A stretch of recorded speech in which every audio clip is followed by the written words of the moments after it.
Hello everybody, and welcome to our info night on OCD and related disorders. I want to first discuss the most well-known form of OCD, which is obsessive-compulsive disorder itself. So I also want to clarify the distinction between obsessions and compulsions. An obsession is a recurrent, persistent, unwanted, and intrusive thought or thought pattern. And obsessions can be about multiple different areas of life, such as relationships or safety or germs. Compulsions, meanwhile, are rigid and repetitive behaviors that appease a rigid rule. Sometimes compulsions are done to avoid some big, horrible fear that a person has. For example, if they don't turn off the light just right every time, or if they don't do it a certain magic number of times, they may worry about electrical fires killing their family. I'll go into more detail about the different types of OCD in a bit here. So some of the hallmark symptoms of OCD include recurring obsessions that they try to ignore or neutralize with a good thought, repetitive behaviors or mental acts according to their internal rules to prevent a horrible incident, time-consuming rituals that interfere with activities of daily living or that cause significant distress, and sometimes tics. A fundamental aspect of OCD is dysfunctional beliefs, and dysfunctional in a way that they don't serve the person and are often cognitive distortions. I'm not meaning dysfunctional in like a morally negative way. I'm just using the clinical language. So there are a few different types of OCD. Cleaning or contamination is the stereotypical germophobic form of OCD that gets a lot of media attention, often as bad representation. Cleaning OCD comes with a fear of things being contaminated, whether by germs or dirt or the outside world, or maybe it's intense anxiety around your food touching. Symmetry related OCD is pretty much what it sounds like, having things balanced or organized or exact. An extreme form of symmetry OCD can present as somebody stubbing a toe on their left foot and having to stub the same toe on their right foot exactly as hard to balance sensations. Forbidden or taboo thought OCD is also similar to what it sounds like it should be, and it often manifests as intrusive, violent thoughts that the person neutralizes with their compulsions. These violent thoughts can be violent or physically violent or sexual in nature, and they aren't the true nature of the person. They're just intrusive thoughts. It's extremely rare for somebody to act on forbidden thought OCD. There's also harm OCD, which some people do prefer to distinguish from forbidden or taboo thought OCD, even though they're essentially the same. Harm OCD seems to be more specific about the rituals that accompany a decrease in potential harm, whereas forbidden thought OCD is more generalized in a what if I do this very horrible thing, even though I would never sort of way. Checking OCD is the obsessive need to check things a certain number of times, such as window or door locks, or that the oven is indeed off. These may involve specific rituals or routines, or it may just be a pervasive feeling of, oh God, what if I let the front door unlocked and my family gets robbed and murdered and it's my fault and I have to live with it forever. So there's a lot of thought spiraling that happens with OCD. Many people with OCD have like a magic number, for example, 8 or 3 or maybe even 40. And this magic number is the number that they live their life by. They may count to it, they may do their compulsions to it. It really just depends on them as an individual and their type of OCD. Another obsessive compulsive disorder category is the body focused repetitive behaviors, or Bfrbs. These are pretty unknown and they get very, very little media attention, which I can't tell if I'm grateful for or not when I see how the media treats things like contamination OCD and autism. Media attention's kind of a give and a take. Dermatillomania, or excoriation disorder, is the skin picking condition that causes somebody to obsessively and systematically pick at their skin. It may involve rituals, such as a system of where they pick and how. It's characterized by repeated attempts to stop picking, and different people target different parts of their bodies for different reasons. Trichotillomania is much the same, but instead of picking their skin, the person will pull out their hair to the point where they may experience significant hair loss. There are also repeated attempts to stop with trick, and again, different areas are targeted. The most common area is the scalp, but eyelashes and eyebrows are a close second, followed by limbs and the pubic region. Different sensations may preempt pulling, such as a feeling similar to that of an ingrown hair or a zit, perhaps a specific and intense itching. The sensation tricks you into thinking that it can only be alleviated by pulling just one specific hair, which often doesn't actually exist. There may also be different rituals with trick, such as seeking specific textures of hair or examining it or disposing of it in specific ways. The pulling can be conscious or kind of subconscious below the radar, but it's often done in private, and it can worsen in periods of great anxiety or boredom. Trich is almost always accompanied by great shame. Same with derm, since it's highly stigmatized and very unknown. And just as a bit of a side note here, people talk all kinds of support for mental illnesses until the moment it becomes scary or unusual in any way at all, or until you can see it.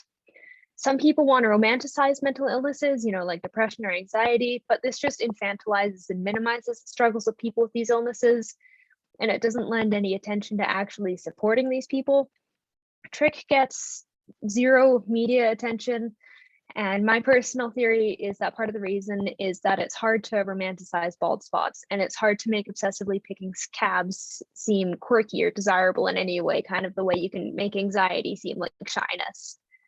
So the media is good because it brings attention, but it's not doing it in a way that's nice to people in any way, shape, or form. Now, body dysmorphic disorder, or BDD, is one that many people may be familiar with colloquially, but may not have known had a name. Some of the characteristics of BDD include an intense preoccupation with physical traits that other people don't notice, and it comes with repetitive behaviors. One of the behaviors you have all likely seen on social media but not recognized is body checking, which is a systematic and maladaptive way of looking at oneself in the mirror as if to monitor their bodies and how they change. People with BDD may also seek reassurance, which can seem like fishing for compliments or a double and triple checking that they look how they want to look. It can also present as muscle dysphoria, more so in men who you could call like a gym bro. BDD has to occur outside of another disorder, such as an eating disorder, but these traits are present in a lot of eating disorders as well, especially the body checking. And just as another side note here, just because gym bros are in the cultural majority when it comes to their intense exercise and diet regimens to look a certain way that's like considered like to be within the beauty norms, that doesn't mean that they don't need help. Check on your gym bro friends. Some of those regimens are not very great for their brains or their bodies. Hoarding disorder is one that I personally didn't know was an obsessive-compulsive type disorder, so I was happy for the chance to learn more about it. Hoarding disorder is characterized by an extreme difficulty parting with belongings, a perceived need to save said belongings, distress at losing their possessions, an accumulation of possessions in living areas, and distress and impairment of functioning. So I want you all to see if you can remember the show Hoarding Buried Alive that was on TLC for a while there. This is what hoarding can look like in very extreme circumstances. And while I don't agree with the way that these people were treated by the show a lot of the time, it did draw some attention to the issue of hoarding disorder. So obsessive-compulsive disorder and other disorders we discussed have a pretty low prevalence, but it's important to note that approximately 2% of the people in the world have naturally red hair. So if you know somebody with red hair, you're also bound to know somebody with OCD. So OCD is around 1 to 1.8% of the population. Trich is in 1 to 2%. Dermatillomania is in 1.4%. Body dysmorphic disorder in 2.4%. And hoarding disorder is in 2 to 6%. Body-focused repetitive behaviors are also often comorbid with things like ADHD and autism, as well as just regular obsessive-compulsive disorder. There are a few treatment options for OCD. In terms of psychotherapy, cognitive behavioral therapy is one of the most common, along with exposure and response prevention, which is similar to exposure therapy, how you would think of it typically, but it's not quite the same. There's like a little bit of nuance there in the approach. There's also lots of medications used to help treat OCD, such as clomipramine, fluoxetine or Prozac, fluvoxamine, paroxetine or Paxil, and sertraline or Zoloft. Some of these medications are selective serotonin reuptake inhibitors, or SSRIs, and are also used to treat depression and anxiety, which can be very handy due to the comorbidity of these conditions. Deep brain stimulation is a clinical technique that inserts electrolytes into a very specific part of the person's brain and stimulates their brain tissue with very small currents of electricity. And transcranial magnetic stimulation is pretty much the same thing, but it plays on the magnetic nature of the ions that nerves use to propagate signals. DBS is a bit more invasive than TMS, and both are only used in more extreme cases. Now I've got a TED Talk for you here. I'm not going to show you the whole thing, but I'll leave the QR code and the link in the slide so you can look it up later once this talk gets uploaded. And let me know if the sound doesn't work, and I will try to fix that.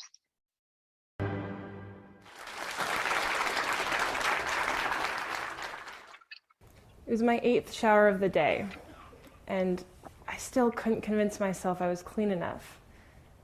In my head, I counted 1, 2, 3, 4, 1, 2, 3, 4, 1, 2, 3, 4, 1, 2, 3, 4 over and over. I cried hard but quietly because no one was supposed to see this. I was terrified of germs burrowing into my skin, making their way to my liver, which I was certain would fail, my other organs soon to follow.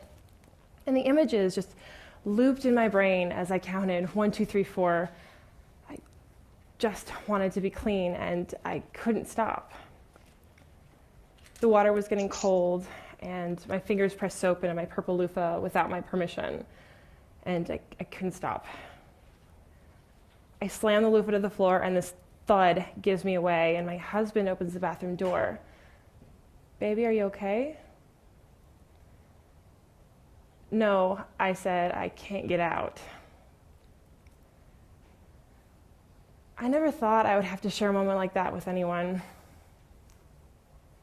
I was so ashamed of myself, mostly because I was caught more than anything. And that's the thing about having OCD. It's a disease that demands perfection. I never told anyone how much control of myself I was really losing.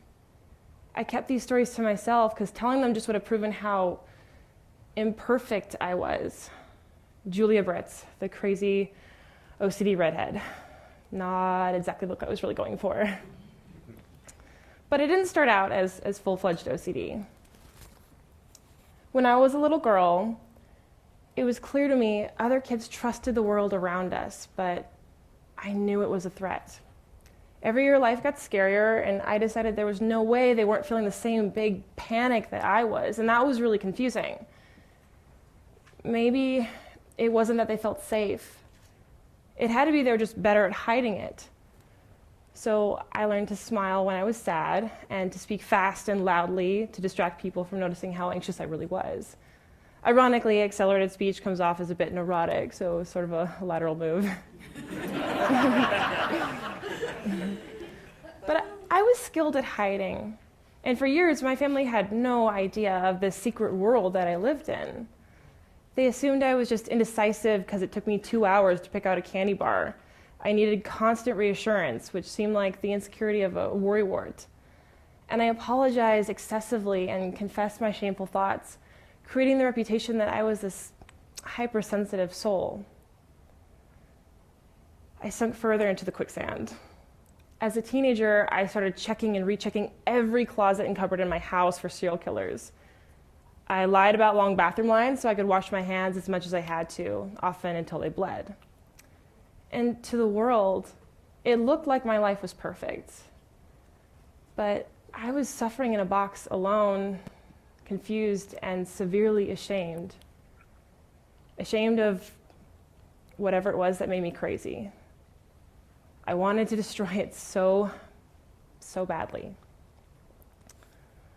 Then one summer night, I lost control. So that's about all I'll show you of that TED Talk for now. Like I said, I'm going to keep the QR code and the link in the slides, so when this gets uploaded, you can check it out for yourself if you'd like. I think it's a fantastic talk. She does a very good job of talking about the struggles that she's been through. I also have a TikTok here for you from somebody with Trichotillomania. I will get that going here. So I was just getting ready to go out, and I'm not gonna lie, I had a little breakdown. I started crying, was being really down on myself because I did not like how my hair looked. And I decided I would make a hair update video right now because I think that looking back at your progress can be really healthy and really helpful. So I posted my original viral video of my bald spot in April, and this is what my hair looked like back then. This is what my hair looked like at the absolute worst of my relapse a few months ago. And this is what my hair looks like now. And to be completely honest, I am extremely proud of myself, not only for being in recovery from my trichotillomania relapse, but I am just so much more of a happier person. I'm so much more at peace with myself. I have a lot more confidence. And as much as looking at pictures of myself like this makes me so sad, because I truly feel for this girl, because I was this girl 4 months ago. I was extremely depressed, and which made me pull my hair out even more because I hated how I looked. I was crying myself to sleep every single night, and not only is my hair looking so much better now, but I'm just in a much healthier state of mind. And obviously, recovery is not linear. It's not how it works. Learning to love yourself while having a mental illness like trichotillomania is so incredibly hard, but I think it's so important to have compassion for yourself. Have compassion for yourself like you would for a friend. And if you are someone like me who also struggles with trichotillomania, I know it's hard to believe, but I promise that things will get better. It might not be next week, and it won't be linear, but things do get better. And I know recovery is really fucking hard. But if I was once this girl who could not go outside without a wig on, without a hat on, or be out in public with my bald spot exposed without having a literal panic attack and be so fucking depressed, to now be this girl, then you can too. So I really like her. She talks about her trick in a very vulnerable way with so many people, which can be absolutely terrifying, especially with how trick does tend to be pretty shame oriented since it is so visible and so misunderstood. I've got another video here from an older woman with trick, and I think it's really important to hear from people who've been dealing with things for a long time, if possible. She has a very valuable way of looking at things, and I really appreciate her for it. If I can just figure out how to play this. When I was about 9 years old, I pulled all of my eyelashes out. Like, every single one of them. I yanked them out one by one, and I stuck them on the full-length mirror of the bathroom of my childhood home. Up until that point, I didn't even know such a thing was possible. I was intrigued and delighted and horrified. It wasn't until I was in my 20s and I had access to the internet that I found out that this was trichotillomania. Yeah, I know I'm aggressively putting on my lotion. I'm kind of nervous to tell this story. My parents had me see the school counselor and they didn't know what to do with me. Wow, I put way too much concealer on just now. In fact, most of the adults in my life really shamed me for what I now recognize as neurodivergent stimming. Rocking in my seat, picking my skin, picking my nose.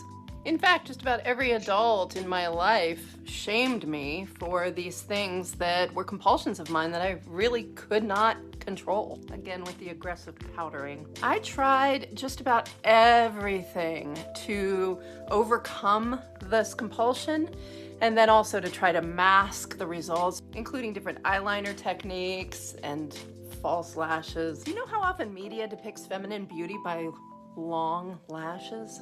A lot. I always felt like I could be pretty if I could just grow my eyelashes out. Hey, it's really hard to do this. As a teenager, I would never leave the house without makeup, and my dad would make fun of me for taking so long, but he was always also the first person to comment on somebody else's long, beautiful lashes.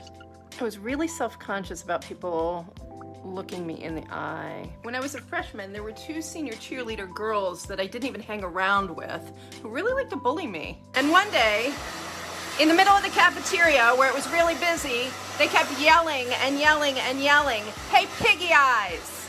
To this day, I still think of that every time I look in the mirror. I've tried therapy and medication and changes in diet and mechanical devices and all kinds of things to try to stop pulling out my lashes. Aside from winning the lottery, I think it's the #1 thing I wish I could change about myself. I've spent 50 years being ashamed, even though I logically know that it's nothing I can control. That's why I feel like shaming somebody for how they were made is useless. I wish there would have been more grown-ups in my life who had just said, you know what, I see you, and you are enough. So hey, I see you, and you are enough. So she does a really great job of talking about her experiences as well. I really appreciate that she made that video. For a lot of young people who struggle with trich, I bet that video is very important to them. Seeing somebody who's okay and has had the same struggles as them, that can be invaluable. She also does mention neurodivergent stimming. So body focused repetitive behaviors are quite comorbid with things like ADHD and autism. She also talks a bit about the rituals and the shame. Very fascinating. I'm very glad that she made that video. The charity we're going to be, oh no, sorry, still getting used to playing videos in my PowerPoints. The charity we're going to be supporting this time is OCD Canada, who supports research and development in the areas of OCD information and treatment. They also help to run support groups for people with OCD. You can donate to them through our PayPal on our website, or you can donate just directly to them. Our next info night is going to be on November 24th. We're asking you to vote on 3 things: Crohn's and colitis, lupus, or fibromyalgia. You can follow the QR code to the survey, or you can wait for Robin to email it out. Either one works just fine. There's no real rush. I will just give you a second to do that if you're interested. All right. So we've also got some awareness days that I want to point out to y'all. In October, it is Lupus Awareness Month, as well as Occupational Therapy Month. World Mental Health Day was on October 10th, and World Arthritis Day was on October 12th. We just missed Invisible Disabilities Week. That was the 18th to the 24th, so we'll have to hit that next year, but that's okay. November is Indigenous Disability Awareness Month and Fall Prevention Month, as well as Osteoporosis Month and Crohn's and Colitis Awareness Month. And World Diabetes Day is on November 14th. So thank you everybody for coming tonight.